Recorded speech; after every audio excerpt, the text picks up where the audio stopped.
नमस्कार बंधुरा welcome to my channel the creative Sumita. এই গরমে আজকে আমি করে দেখাবো ওয়াটারমেলন জুস। ওয়াটারমেলনের গুণাগুণ আমরা সবাই জানি। শরীরকে ঠান্ডা রাখতে, গরমের দিনে জলের ব্যালেন্স করতে খুবই উপকারী, আর খুব কম ইনগ্রেডিয়েন্টসে এই জুস করা যায়। চিনি আমি প্রথমেই গুঁড়ো করে নিলাম। তরমুজ কেটে নেব। গরমের দিনে ঠান্ডা এই জুস খেতে ছোট থেকে বড় সবার খুব ভালো লাগবে।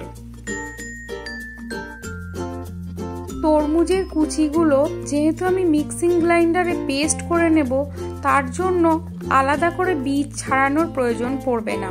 ছেঁকে নেওয়ার সময়ই বীজগুলো বাদ চলে যাবে।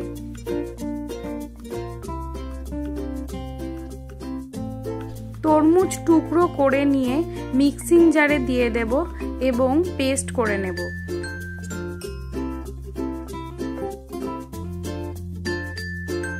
তরমুজের পেস্ট থেকে ছাঁকনির সাহায্যে জুস বের করে নেব।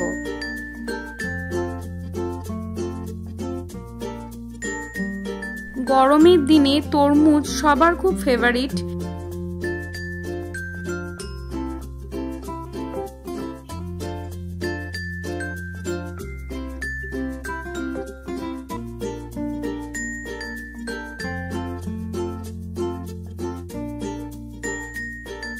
সিজনাল ফ্রুট হিসাবেও খুবই উপকারী।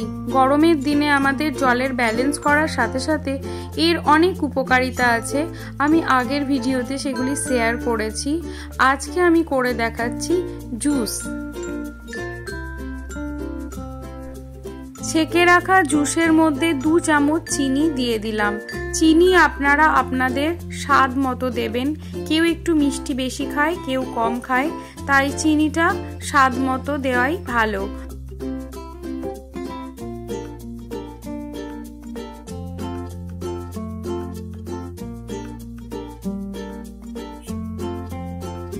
চামচের সাহায্যে তরমুজের জুসে চিনি গুঁড়োটা ভালো করে মিশিয়ে নিলাম।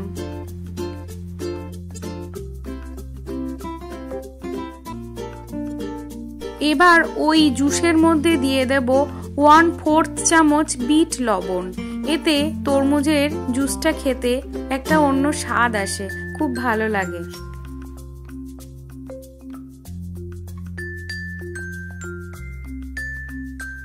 এবার গ্লাসে দিয়ে তরমুজের জুস আমরা সার্ভ করব। তরমুজ লাল রঙের হলে তার কালার খুব সুন্দর আসে, তাই একটু দেখে কিনতে পারলে ভালো হয়।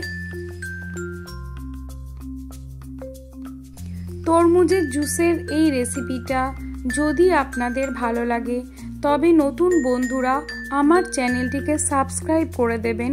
পুরানো বন্ধুসহ সকলে ভিডিওটিকে লাইক শেয়ার করে আমার পাশে থাকবেন। গরমে সকলে খুব সুস্থ থাকুন, ঠান্ডা খান এবং ভালো থাকুন। জুসের গ্লাসে আমি 2 করে বরফের টুকরো দিয়ে দিলাম। বেশি ঠান্ডা খেতে চাইলে বরফের টুকরের পরিমাণ বাড়িয়ে দেবেন। দেখুন কি সুন্দর কালারফুল জুস। একটা করে তরমুজের টুকরো দিয়ে আমি গার্নিশ করে দিলাম।